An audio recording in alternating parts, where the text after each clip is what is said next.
ನಮಸ್ಕಾರ. ಭಾರತ ಈಗ ಜನಸಂಖ್ಯೆಯಲ್ಲಿ ಜಗತ್ತಿನ ನಂಬರ್ 1 ದೇಶ.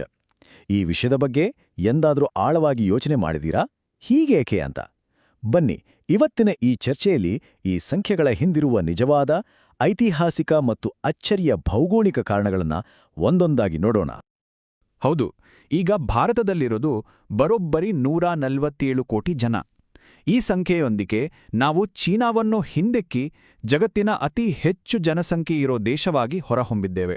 ಇದನ್ನ ಕೇಳಿದ್ರೇನೆ ಒಂಥರ ಆಶ್ಚರ್ಯ ಆಗತ್ತೆ ಅಲ್ವಾ? ಹಾಗಾದ್ರೆ ನಮ್ಮ ಮೂಲ ಪ್ರಶ್ನೆಗೆ ವಾಪಸ್ ಬರೋಣ.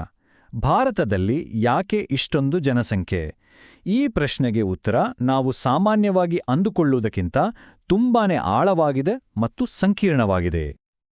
ನೋಡಿ, ಸಾಮಾನ್ಯವಾಗಿ ಜನಸಂಖ್ಯೆ ಜಾಸ್ತಿ ಇದೆ ಅಂದ ತಕ್ಷಣ ಬಡತನ, ಶಿಕ್ಷಣದ ಕೊರತೆ ಅಥವಾ ಉತ್ತರ ಪ್ರದೇಶ್, ಬಿಹಾರದಂತಹ ರಾಜ್ಯಗಳಲ್ಲಿ ಜನನ ದರ ಜಾಸ್ತಿ ಇರೋದನ್ನೇ ಕಾರಣ ಅಂತ ಹೇಳ್ತಾರೆ. ಹೌದು, ಇವುಗಳು ಸ್ವಲ್ಪ ಮಟ್ಟಿಗೆ ಕಾರಣಗಳಾಗಿರ್ಬೋದು, ಆದರೆ ಇದು ಪೂರ್ತಿ ಕಥೆ ಅಲ್ಲವೇ ಅಲ್ಲ.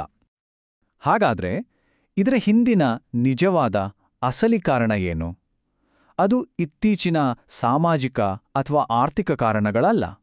ಬದಲಿಗೆ ಸಾವಿರಾರು ವರ್ಷಗಳಷ್ಟು ಹಳೆಯದಾದ ಅತ್ಯಂತ ಮೂಲಭೂತವಾದ ಒಂದು ಅಂಶ. ಆ ಅಂಶವೇ ನಮ್ಮ ದೇಶದ ಭೂಗೋಳ. ಈಗ ನೋಡಿ, ಈ ಸ್ಲೈಡಲ್ಲಿರೋ ಮಾಹಿತಿ ತುಂಬಾ ಇಂಟ್ರೆಸ್ಟಿಂಗ್ ಆಗಿದೆ. ಇತಿಹಾಸದುದ್ದಕ್ಕೂ ಜಗತ್ತಿನ ಒಟ್ಟು ಜನಸಂಖ್ಯೆಯಲ್ಲಿ ಭಾರತದ ಪಾಲು ಯಾವತ್ತೂ ದೊಡ್ಡದೇ ಆಗಿತ್ತು. ಯೋಚನೆ ಮಾಡಿ, ಕ್ರಿಸ್ತಶಕ 1ರಲ್ಲಿ ಜಗತ್ತಿನಲ್ಲಿದ್ದ ಪ್ರತಿ 3 ಜನರಲ್ಲಿ ಒಬ್ಬರು ಭಾರತೀಯರಾಗಿದ್ರು. ಹಾಗಾಗಿ ಇದು ಇವತ್ತು ನಿನ್ನೆ ಶುರುವಾದ ಕಥೆಯಲ್ಲ. ಹಾಗಾದರೆ ಭಾರತದ ಈ ಬೃಹತ್ ಜನಸಂಖ್ಯೆಯ ಹಿಂದಿರೋ ಆ ಭೌಗೋಳಿಕ ಇಂಜಿನ್ ಯಾವುದು? ಅದು ಬೇರೆ ಯಾವುದೂ ಅಲ್ಲ, ನಮ್ಮ ಇಂಡೋ-ಗಂಗಾ ಬಯಲು ಪ್ರದೇಶ. ಉತ್ತರ ಭಾರತದಲ್ಲಿ ಪಾಕಿಸ್ತಾನದಿಂದ ಬಾಂಗ್ಲಾದೇಶದವರೆಗೆ ಹಬ್ಬಿರೋ ಈ ಇಂಡೋ-ಗಂಗಾ ಬಯಲು ಪ್ರದೇಶ ಜಗತ್ತಿನ ಅತ್ಯಂತ ಫಲವತ್ತಾದ ಭೂಮಿಗಳಲ್ಲಿ ಒಂದು. ಇದು ಸಾವಿರಾರು ವರ್ಷಗಳಿಂದ ಕೋಟ್ಯಾಂತರ ಜನರಿಗೆ ಅನ್ನ ನೀಡಿ ದೊಡ್ಡ ದೊಡ್ಡ ನಾಗರಿಕತೆಗಳನ್ನು ಪೋಷಿಸಿದೆ. ಈ ಪ್ರದೇಶದಿಂದ ಭಾರತಕ್ಕೆ 3 ಅದ್ಭುತವಾದ ನೈಸರ್ಗಿಕ ಲಾಭಗಳು ಸಿಕ್ಕಿವೆ. ಮೊದಲನೆಯದು ಕೃಷಿಗೆ ಹೇಳಿ ಮಾಡಿಸಿದಂತಹ ವಿಶಾಲವಾದ ಫಲವತ್ತಾದ ಭೂಮಿ. ಎರಡನೆಯದು ಜೀವನದಿಗಳಿಂದ ಸಿಗುವ ಹೇರಳವಾದ ನೀರು. ಮತ್ತು ಮೂರನೆಯದು ವರ್ಷದ ಬಹುತೇಕ ಸಮಯ ಕೃಷಿ ಮಾಡಕ್ಕೆ ಅನುಕೂಲಕರವಾದ ಹವಾಮಾನ. ಅಂದಹಾಗೆ ಈ ಫಲವತ್ತಾದ ಬಯಲು ಪ್ರದೇಶ ಸೃಷ್ಟಿಯಾಗಿದ್ದೇ ಹಿಮಾಲಯದಿಂದ. ಲಕ್ಷಾಂತರ ವರ್ಷಗಳಿಂದ ಹಿಮಾಲಯದಿಂದ ಹರಿದು ಬಂದ ನದಿಗಳು ತಮ್ಮ ಜೊತೆ ತಂದ ಮೆಕ್ಕಲು ಮಣ್ಣಿನಿಂದ ಈ ಬಯಲು ನಿರ್ಮಾಣವಾಗಿದೆ. ಅಷ್ಟೇ ಅಲ್ಲ, ಉತ್ತರ ಮತ್ತು ದಕ್ಷಿಣ ಧ್ರುವಗಳ ನಂತರ ಅತಿ ಹೆಚ್ಚು ಹಿಮವನ್ನು ಹೊಂದಿರೋ ಹಿಮಾಲಯ ನಮ್ಮ ಅಸಂಖ್ಯಾತ ನದಿಗಳಿಗೆ ನೀರಿನ ಮೂಲವಾಗಿದೆ. ನಮ್ಮ ಈ ಬಯಲು ಪ್ರದೇಶ ಎಷ್ಟು ದೊಡ್ಡದು ಅಂತ ಹೋಲ್ಸಿ ನೋಡಿದ್ರೆ ಆಶ್ಚರ್ಯ ಆಗುತ್ತೆ. ಚೀನಾದ ಉತ್ತರ ಬಯಲಿಗಿಂತ ಇದು ಸುಮಾರು ಡಬಲ್ ದೊಡ್ಡದು. ಇನ್ನು ಈಜಿಪ್ಟ್ನ ಪ್ರಸಿದ್ಧ ನೈಲ್ ನದಿ ಕಣಿವೆ ಇದೆಯಲ್ಲ, ಅದಕ್ಕಿಂತ ಬರೋಬ್ಬರಿ 20 ಪಟ್ಟು ಹೆಚ್ಚು ವಿಸ್ತಾರವಾಗಿದೆ. ಅಬ್ಬಾ! ಇಲ್ಲಿನ ಕೃಷಿ ಸಮೃದ್ಧಿ ಇವತ್ತಿಂದಲ್ಲ. ಇಲ್ಲೊಂದು ಐತಿಹಾಸಿಕ ಸಾಕ್ಷಿ ಇದೆ ನೋಡಿ. ಸುಮಾರು 2300 ವರ್ಷಗಳ ಹಿಂದೆ ಕ್ರಿಸ್ತಪೂರ್ವ 304ರಲ್ಲಿ ಭಾರತಕ್ಕೆ ಬಂದಿದ್ದ ಗ್ರೀಕ್ ರಾಯಭಾರಿ ಮೆಗಾಸ್ಥನೀಸ್ ಇಲ್ಲಿ ವರ್ಷಕ್ಕೆ 2 ಬೆಳೆ ತೆಗೆಯೋದನ್ನು ನೋಡಿ ಬೆರಗಾಡಿದ್ದ. ಒಂದ್ ನಿಮಿಷ, ಭಾರತದ ಭೂಗೋಳ ಇಷ್ಟೊಂದು ಚೆನ್ನಾಗಿದ್ರೆ ಇತ್ತೀಚಿನ ಇತಿಹಾಸದಲ್ಲಿ ಚೀನಾದ ಜನಸಂಖ್ಯೆ ನಮ್ಮನ್ನು ಮೀರಿಸಿದ್ದು ಹೇಗೆ? ಇಲ್ಲಿ ಕಥೆಯಲ್ಲಿ ಒಂದು ಟ್ವಿಸ್ಟ್ ಇದೆ. ಅದುವೇ ಬ್ರಿಟಿಷರ ಆಡಳಿತ. ಇದು ನಿಜಕ್ಕೂ ಆಘಾತಕಾರಿ. ಬ್ರಿಟಿಷರ ಆಳ್ವಿಕೆ ಸಮಯದಲ್ಲಿ ಭಾರತ 25ಕ್ಕೂ ಹೆಚ್ಚು ಭೀಕರ ಬರಗಾಲಗಳನ್ನು ಕಂಡಿತು. ಈ ಬರಗಾಲಗಳಲ್ಲಿ ಅಂದಾಜು 3.5 ಕೋಟಿ ಭಾರತೀಯರು ತಮ್ಮ ಪ್ರಾಣ ಕಳೆದೊಂಡ್ರು. ಈ 3.5 ಕೋಟಿ ಅನ್ನೋ ಸಂಖ್ಯೆ ಎಷ್ಟು ದೊಡ್ಡದು ಅಂತ ಅರ್ಥ ಮಾಡ್ಕೊಳ್ಳೋಕೆ ಇದನ್ನ ಮೊದಲನೇ ಮಹಾಯುದ್ಧದಲ್ಲಿ ಸತ್ತವರ ಸಂಖ್ಯೆಗೆ ಹೋಲಿಸಿ ನೋಡಿ. ಇಡೀ ಜಗತ್ತು ಭಾಗವಹಿಸಿದ ಆ ಯುದ್ಧದಲ್ಲಿ ಸತ್ತೋರಿಗಿಂತ 4 ಪಟ್ಟು ಹೆಚ್ಚು ಜನ ನಮ್ಮ ದೇಶದಲ್ಲಿ ಕೇವಲ ಬರಗಾಲದಿಂದ ಸತ್ತೋದ್ರು.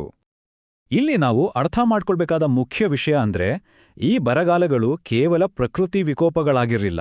ಬದಲಿಗೆ ಬ್ರಿಟಿಷರ ಶೋಷಣೆಯ ನೀತಿಗಳು, ಅತಿಯಾದ ತೆರಿಗೆ, ಧಾನ್ಯಗಳನ್ನು ತಮ್ಮ ಸೈನ್ಯಕ್ಕೆ ರಫ್ತು ಮಾಡಿದ್ದು, ಇವೆಲ್ಲ ಸೇರಿ ಸೃಷ್ಟಿಸಿದ ಮಾನವ ನಿರ್ಮಿತ ದುರಂತಗಳಾಗಿದ್ವು. ಇದು ಭಾರತದ ಜನಸಂಖ್ಯೆಯ ಸಹಜ ಬೆಳವಣಿಗೆಯನ್ನು ಕೃತಕವಾಗಿ ತಡೆಹಿಡಿಯಿತು. ಸರಿ, ಹಾಗಾದ್ರೆ ಸ್ವಾತಂತ್ರ್ಯ ಸಿಕ್ಕ ಮೇಲೆ ಏನಾಯ್ತು? ಈಗ ಕತೆ ಇವತ್ತಿನ ದಿನಕ್ಕೆ ಬಂತಲ್ಪಿದೆ.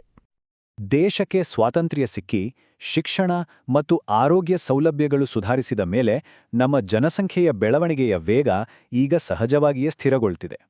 ನೋಡಿ, ಒಂದು ದೇಶದ ಜನಸಂಖ್ಯೆ ಸ್ಥಿರವಾಗಿರಲು ಬೇಕಾದ ಫಲವತ್ತತೆ ದರ ಅಂದ್ರೆ TFR 2.1.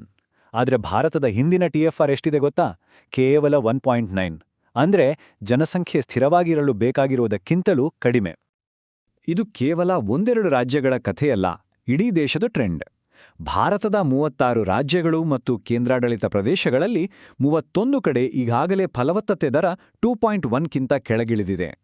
ಇದರ ಅರ್ಥ ಇನ್ನು ಕೆಲವೇ ದಶಕಗಳಲ್ಲಿ ಭಾರತದ ಜನಸಂಖ್ಯೆ ಕಡಿಮೆ ಆಗಲು ಶುರುವಾಗಲಿದೆ.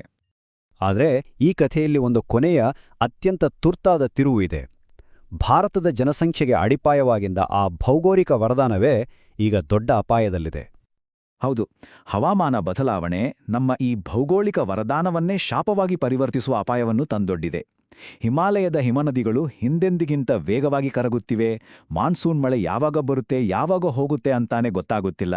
ಅಂತರ್ಜಲ ಬರಿದಾಗುತ್ತಿದೆ ಮತ್ತು ನಮ್ಮ ಪವಿತ್ರ ನದಿಗಳು ಮಾಲಿನ್ಯಗೊಂಡು ಬತ್ತಿ ಹೋಗುತ್ತಿವೆ.